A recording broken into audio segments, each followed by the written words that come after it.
Vamos então à primeira apresentação, feita em conjunto pelos doutores Emanuel Garcês e Magda Ascensão. Emanuel Garcês é docente do Grupo de Informática, com formação inicial em Ensino de Informática pela Universidade da Madeira, mestre em Educação e Tecnologias Digitais no Instituto de Educação da Universidade de Lisboa. Magda Ascensão é docente do Grupo de Informática com licenciatura em Ensino de Informática pela Universidade da Madeira, leciona desde 2009 em escolas públicas da região. Vão-nos trazer a esfera tecnológica da educação na região, robótica, impressão 3D, realidade virtual e aumentada. Façam o favor.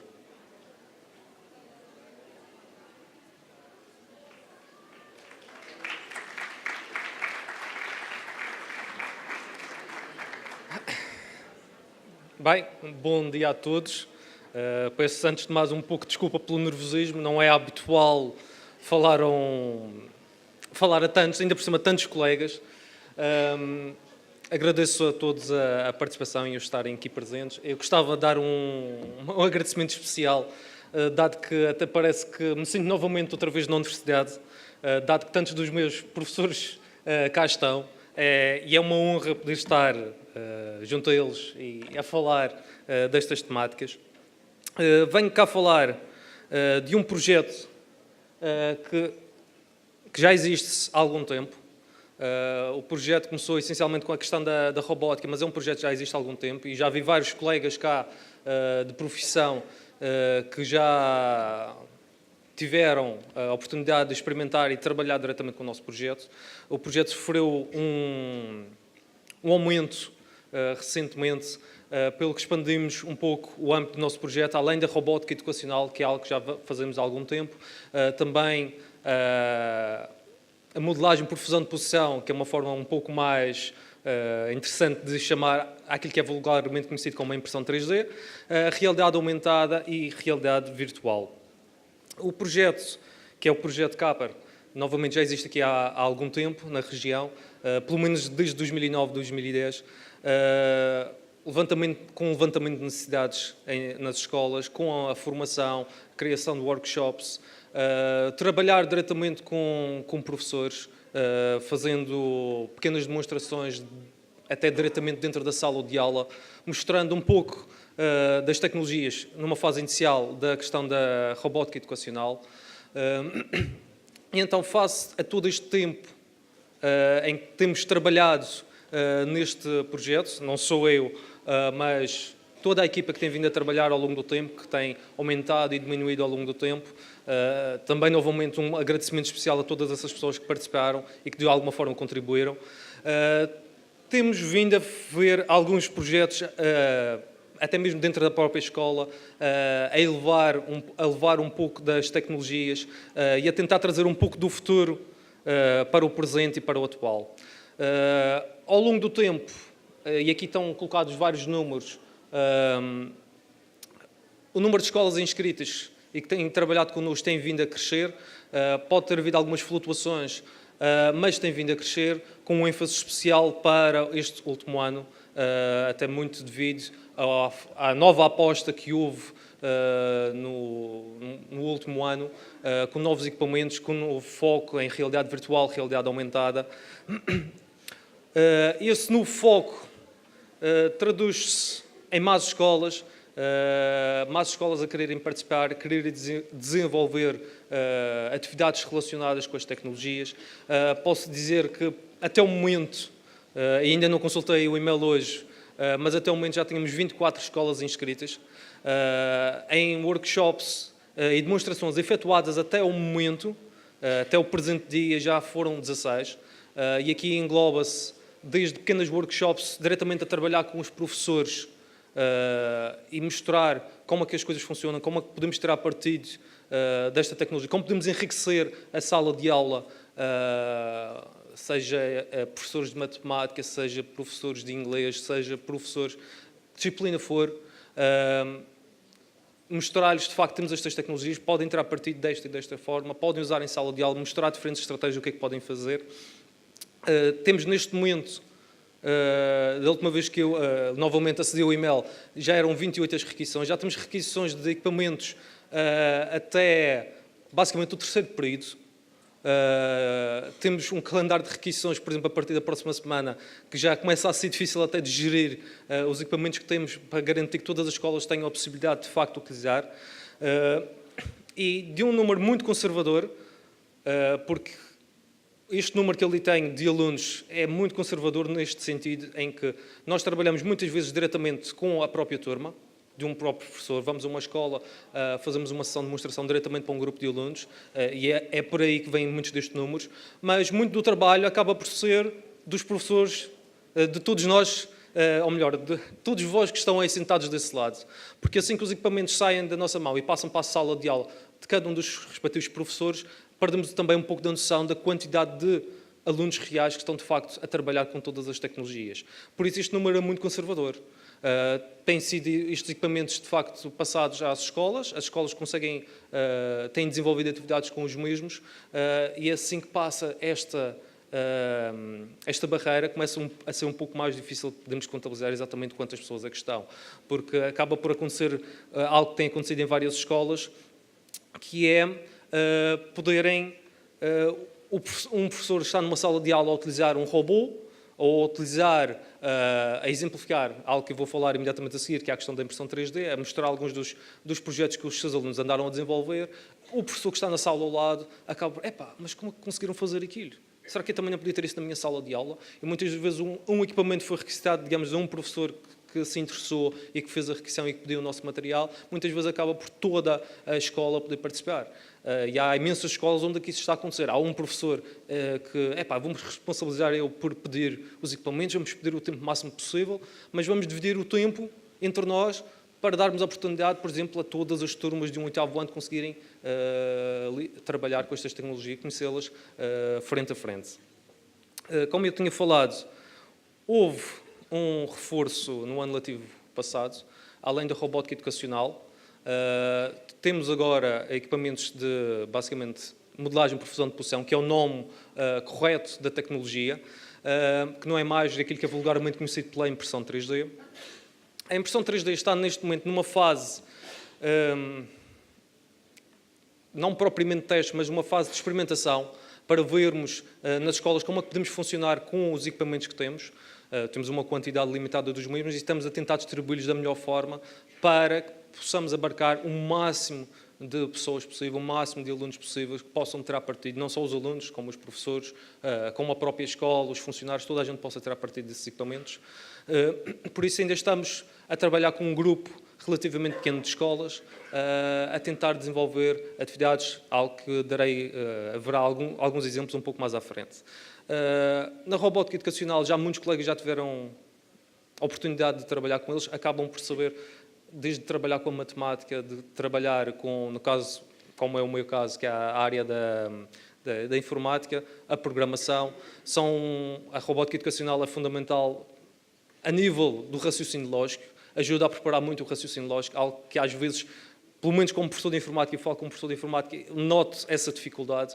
É muito difícil pedir aos alunos para por um momento, vamos tentar fazer o programa, e eles muitas vezes não conseguem ver que algo tão simples como uma equação pode ser decomposta num conjunto de pequenas coisas que conseguem fazer individualmente. A programação acaba por ser isso, agarrar em problemas bastante complexos, subdividi-los até conseguirmos resolver cada um deles individualmente. É um pouco desse o processo que queremos fazer com os novos componentes deste projeto, que é o projeto Kapper. Queremos fornecer estes equipamentos para permitir a explicação de conceitos mais complexos, por exemplo, disciplinas de biologia, com a impressão, por exemplo, da célula, como foi falado anteriormente, a impressão da molécula de ADN que podem ter visto ali mesmo à entrada, mas também dar a oportunidade aos próprios alunos de desenvolverem os seus próprios modelos, fazer a impressão, testar, verificar que de facto não funciona, até porque algo que eu quero chamar a atenção no caso da impressão 3D é que a impressão 3D é uma ferramenta de prototipagem. O objetivo da impressão 3D, quando surge em contexto industrial, é uma ferramenta de prototipagem, é suposto haver erros, é suposto fazermos um modelo 3D, imprimirmos, verificarmos, não funcionou. não era bem isto que eu queria. Será que o meu modelo está errado ou não? Tenho que corrigi-lo. Será que até o modelo está completamente certo, mas chega à realidade, vamos usá-lo, e de facto não funciona? Pelo menos é algo que me acontece muito a mim. Se eu faço um modelo 3D em que contabilizo, por exemplo, que eu vou precisar de 2 peças encaixarem, quantas e quantas vezes esqueço que no computador eu posso ter uma precisão infinita, posso fazer zoom basicamente o resto da minha vida e continuo a saber que aquilo é exatamente 1 milímetro. Na realidade isto não acontece. Na realidade temos que ter tolerâncias. E é preciso contabilizar essas tolerâncias quando estamos a trabalhar nestas coisas. Isto dá uma vertente bastante prática a esta tecnologia. Há possíveis aplicações desde projetos de finais de curso, PAFs, desenvolvimento de tecnologias assistivas, que é algo bastante importante. Eu queria aqui dar uma palavra só a algumas das escolas que têm trabalhado e feito projetos com o nosso projeto, com o projeto CAPER. O trabalho, acima de tudo, tem sido da parte deles, eles é que têm aplicado isto na prática. Atenção, isto não é uma lista exaustiva, há muitas outras escolas com projetos absolutamente fantásticos cá na região, coisas como, por exemplo, a Escola Francisco Franco com o projeto de robótica, ou a Escola do Caniço com um projeto de robótica absolutamente fenomenal, e eu podia estar provavelmente aqui o resto do dia a falar destas coisas. Eu escolhi alguns que trabalhei diretamente no ano letivo passado, e é simplesmente isto, não houve propriamente uma ordem. Por exemplo, a Escola Básica e Secundária da Calheta, no ano passado, com a impressão 3D, está-se a desenvolver um projeto que é a sinalética. Basicamente, a sinalética da escola precisa de um pequeno upgrade, e então o que se decidiu fazer? Tentar criar modelos 3D que correspondessem a isto. Os alunos criaram todos os modelos 3D, eles criaram o concurso para que seja a comunidade a decidir, e os modelos que foram eleitos são então a seguir tratados. Aí serão esses os modelos finais. Um benefício acrescido deste tipo de sinalética 3D prende-se com o facto de repente a escola tornou-se mais acessível. Os visuais agora conseguem mais facilmente sentir o seu caminho pela escola. Como eu tinha falado da questão da Francisco Franco, um outro projeto bastante interessante, novamente a ver um pouco as tecnologias assistivas, que foi a criação de uma exposição de arte em 3D. Trata-se de agarrar em obras de grandes mestres. Embora não dê muito bem para ver ali, o que ali tínhamos era o Grito, por exemplo, a outra obra já não me recordo completamente, e o objetivo seria tentar dar a conhecer aquelas obras a alunos em visuais. Por isso, trata-se de fazer todo o processo necessário para converter uma obra que é, para todos os efeitos, 2D. Os alunos converteram-na em uma obra que agora passa a ser 3D e, imediatamente, passamos a dar uma nova dimensão a estas obras, a outras pessoas que de outra forma nunca poderiam fazer. É algo que expande um pouco a vida destas pessoas, em particular, se, por exemplo, se pensarmos, sei lá, alguém que faça uma visita ao Louvre, não vai haver possibilidade nenhuma de alguma vez ser autorizada que se vá lá tocar na obra. Então a possibilidade de ter algo ali ao lado em que os alunos possam tocar, os alunos visuais, as pessoas visuais possam de facto tocar e sentir aquela obra, permite finalmente ver aquela obra. Eu ia dar agora aqui a palavra à professora e minha colega, a professora Magda Ascensão, uma vez que esta parte foi bem mais prática e foi desenvolvida já foi no ano letivo passado, foi um projeto desenvolvido na Escola de Santa Cruz e no qual a professora foi uma das pessoas que estava à frente desta parte do projeto. Obrigada, Emanuel, e obrigada a todos vocês por terem perdido algum do vosso tempo no QP e virem assistir o que vocês certamente consideram, ok, eu tenho necessidade realmente de aprender alguma coisa, eu tenho consciência que tenho que mudar alguma coisa dentro da minha sala de aula, mas não sei bem o que fazer. Isto é tudo muito bonito de ouvir e perceber realmente a mudança tem que vir de nós, mas não podemos fazer milagres, não é? Os exemplos que nós temos de sala de aula, por vezes, implicam que temos que haver muita gestão. Gerir alunos, estar a gerir projetos, não é necessariamente algo muito fácil. Então, estamos cá hoje para tentar perceber o que é que nós conseguimos fazer, se conseguimos fazer alguma coisa diferente. E os exemplos que nós estamos aqui a dar são exemplos práticos que já aconteceram em sala de aula. Há alguns que ainda vamos falar que estão a acontecer em sala de aula. E o que quero que vocês saiam daqui hoje é saber que existe um gabinete, graças muito ao apoio que houve deste Governo na aquisição de novo equipamento para permitir esta oportunidade para todas as escolas. Estão-me a pedir para deslocar um bocadinho mais para este lado, vai ficar um bocadinho mais romântico, peço desculpa.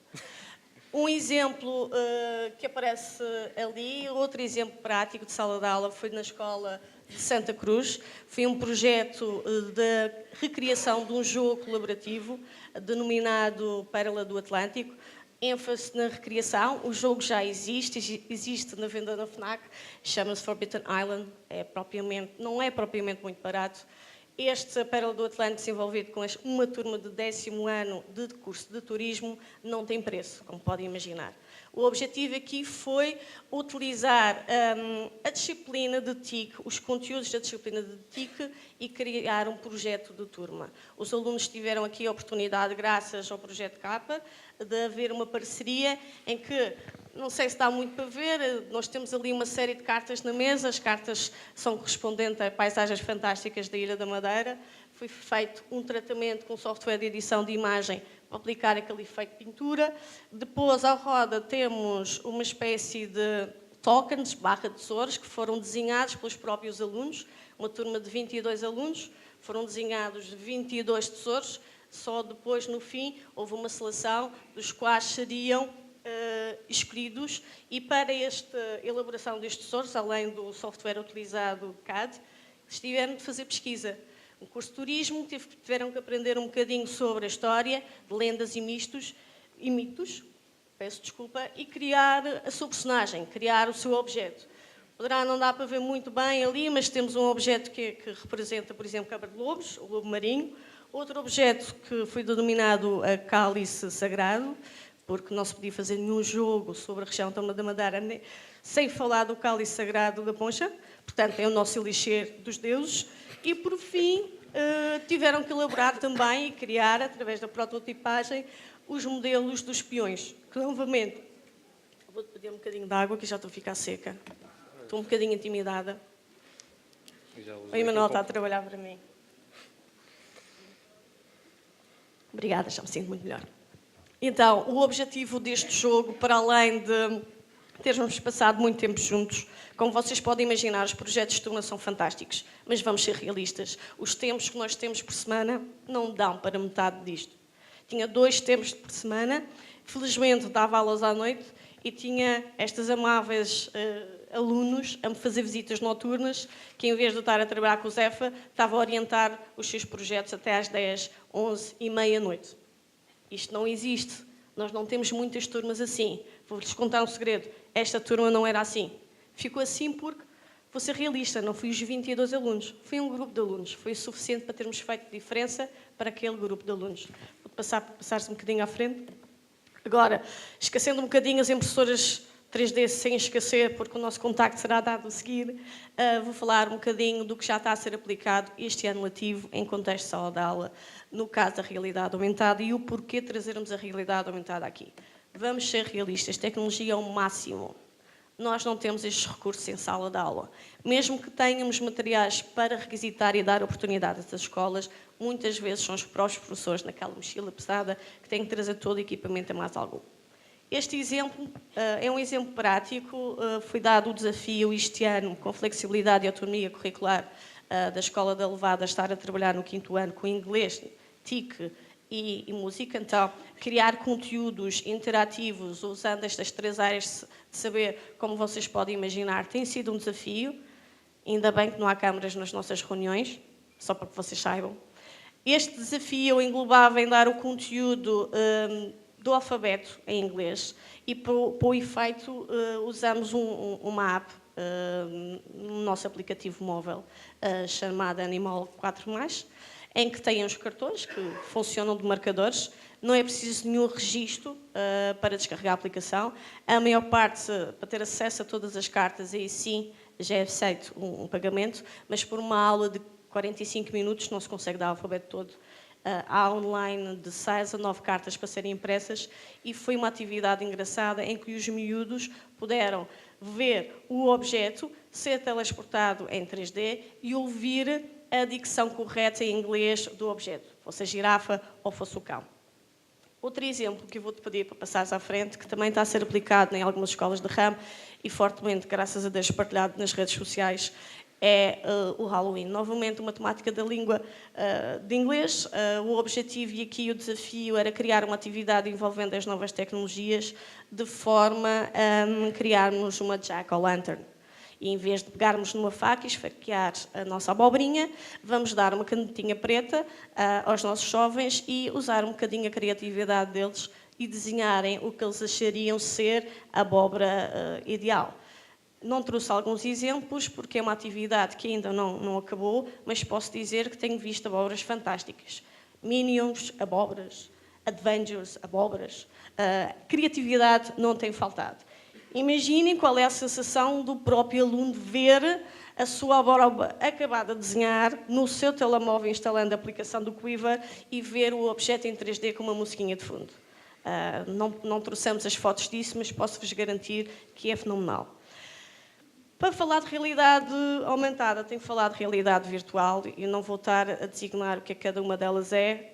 Não é a parte teórica que eu quero passar, ou queremos passar aqui a imagem.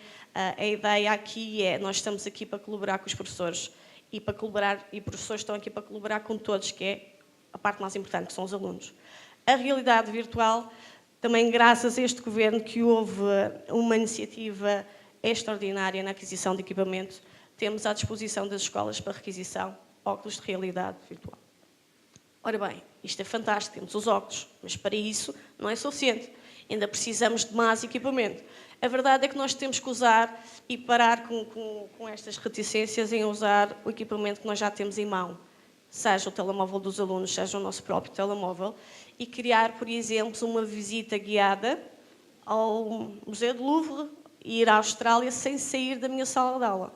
Isto, para mim, não existe maior integração social do que este tipo de tecnologia. Eu, sem sair da minha sala de aula, posso dar oportunidades aos miúdos que, de outra forma, se calhar não teriam. E falo em viagens e falo em contextos de aprendizagem completamente diferentes que aproveitam a parte visual, o impacto visual, para reter a aprendizagem. Este mês tem sido complicado, vocês puderam ver naquela pequena tabela que começámos há um mês e quase que não somos suficientes para chegar a ter todos, mas esse é o nosso desafio. Ainda de 7 a 22 tivemos a criar parcerias para desenvolver o Code Week. O facto das nossas crianças estarem ali com o efeito Casper tem uma razão simples. A maior parte das criancinhas podem ser os vossos filhos. Nós não viemos de fora, portanto, não queríamos estar a cometer nenhuma gafe. E a verdade é que esta atividade foi feita na Escola de Levada.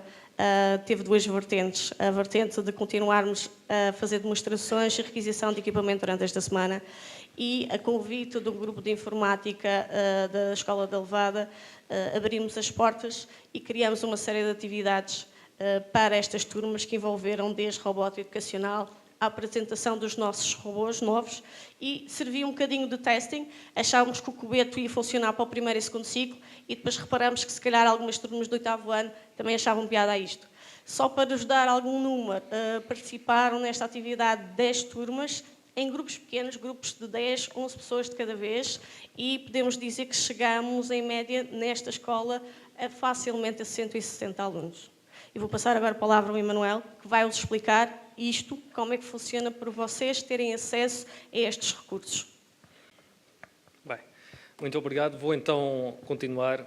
Isto já deu um pouco de amostra daquilo que já tem vindo a fazer e ao longo de todos estes anos têm sido feitos projetos absolutamente fenomenais. Há imensos professores, ainda há pouco falou-se que os professores mereciam, devia haver um prémio, devia haver bolsas. Eu concordo plenamente. Há escolas a desenvolver projetos absolutamente fenomenais. Coisas que chegam ao pé das escolas, os vossos alunos fizeram isto.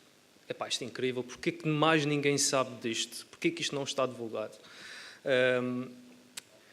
Tentamos fazer isto dentro das nossas possibilidades, mas os professores muitas vezes até são um pouco reticentes. Mas isso não é grande coisa, isso não é nada. Não, se conseguiram agarrar numa turma inteira, 20, 30 alunos, conseguiram interessá-los por um tema em qualquer, os meus parabéns. Isso é fantástico. Conseguir isso não é tarefa fácil. Eu sei o que é, também já dei mais do que uma vez aulas, sei o que é estar do outro lado e de repente, parece que eu estou a falar com as paredes, mas também sei o que é o oposto. e ver eles interessados e literalmente dar o toque e ninguém quer sair. Não, fico mais um bocadinho assim, professor, mas eu faço, não posso ficar no intervalo. Não podes, nem tem intervalo, tens que ir para a sala, o outro colega está à espera. E aí, há toda esta situação. Ora bem, para todos os colegas que não nos conhecem, para aqueles que já nos conhecem, que provavelmente até já temos que já têm requisições efetuadas, porque já vi aqui vários de vós por aqui. É assim, o projeto CAPAR está orientado mais ou menos desta forma, em 3 partes. Temos a requisição dos equipamentos e a requisição também dos nossos serviços a nível de apoio. Temos uma plataforma de apoio no qual os docentes que se inscrevem no projeto podem se inscrever e nós vamos partilhar conteúdos. Algo que nós estamos neste momento a trabalhar a nível particularmente de atualizações para tentar tornar as coisas um pouco mais modernas. Temos os equipamentos, fornecemos apoio direto, desde os robôs à impressão 3D, a explicar e mostrar como é que as coisas funcionam. E algo que queremos aplicar ao longo deste ano era a criação de desafios, seja de robótica, seja de impressão 3D, seja de realidade virtual aumentada, tanto até que se tiverem alguma ideia para algo que pudéssemos fazer neste campo, agradecia imenso. Estamos ainda em fase de pensar um pouco nisto e de tentar decidir de que forma é que podemos ter o máximo de pessoas e podemos trabalhar com o máximo de pessoas possível. Antes de mais, para quem se destina o projeto? O projeto está basicamente desde o primeiro ano do ensino básico até o 12º ano de escolaridade. Para todos, o projeto está disponível. Atenção, é verdade que temos uma certa limitação tanto dos equipamentos como das pessoas que estão. Tentaremos responder a todos o melhor que conseguirmos. Este ano está a ser um ano bastante interessante de se verificar. Em tão pouco tempo já termos esta quantidade de requisições para poder responder a tudo. Inclusivamente, apesar de não estar aqui escrito, no pré-escolar, temos vindo a ir às escolas e a mostrar os robôs a trabalhar com as crianças. Eu não sou propriamente a melhor pessoa para esse trabalho. Eu sou docente, essencialmente, de segundo, terceiro ciclo secundário, não propriamente o pré-escolar, não é o meu ponto forte. Mas tenho colegas com quem estamos a trabalhar a tentar desenvolver novos conteúdos especificamente para todas estas idades. Estes são alguns dos equipamentos que nós possuímos. Temos ali a mascote do projeto que é o Pleon, um robô com inteligência artificial. Se o projeto CAPAR já esteve na vossa escola, provavelmente já conhecem este robô. Temos robôs programáveis para o pré-escolar, como o Escobeto, claro, os Lego Mindstorms, para essencialmente terceiro ciclo e secundários, mas temos para o primeiro ciclo, por exemplo, coisas como o Homer, robô programável usando uma linguagem muito fácil de trabalhar. Assim como equipamentos de construção, mais recentemente, algo como, por exemplo, ele está indicado, que é o Little Bits, para ensinar a eletrónica. Por isso temos um conjunto de equipamentos que achamos que abarcam bastantes das áreas e que podem ser trabalhados não só na informática, isto não é só para a informática, mas podem ser trabalhados em muitas outras áreas, particularmente os kits de construção, coisas como a história, física e química, tudo isso. Temos aqui um cronograma um pouco de como estamos organizados. Eu não vou entrar em muito pormenor, porque pronto, as letras estão um pouco pequenas e é algo que ainda está um pouco fluido. Tentamos dividir na questão da divulgação, temos vindo a divulgar desde o início do ano letivo, incentivar as escolas a inscreverem-se o mais rapidamente possível, ajuda-nos a planear o que é que podemos ou não fazer, e a implementação, que essencialmente já começou com a deslocação às escolas, com o desenvolvimento de novos conteúdos que estamos a divulgar. Gostaríamos, no final, poder fazer um encontro, ainda não temos, novamente, é algo que ainda não temos 100% decidido, mas gostávamos de dar oportunidade às escolas que desenvolveram estes projetos. Não é um encontro específico do nosso projeto, não é esse o objetivo, é mostrar o que de melhor se faz em todas estas coisas. Por isso, se as escolas tiverem têm um projeto interessante, algo que queiram divulgar, o objetivo seria esse, não particularmente porque é o nosso projeto, não é esse o nosso objetivo. O nosso objetivo é fornecer os equipamentos, é verdade, fornecer o apoio, fornecer tudo isso, ajudar a enriquecer a sala de aula e tentar trazer um pouco daquilo que estávamos a ouvir, que é a sala do futuro, para o presente. Deixar de ser... Eu gostava muito que deixássemos de usar o nome sala do futuro. Implica, novamente, que nunca vamos lá chegar.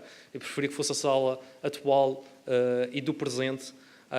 Seria bem mais agradável entrar numa sala de aula e e saber que tinha todas estas coisas, que podia dar as aulas desta forma. Estes são os nossos dados de contacto do projeto e algumas das pessoas que estão aqui a participar. Temos mais alguns colegas que colaboram connosco e, da minha parte, é tudo. Muito obrigado. Muito obrigado.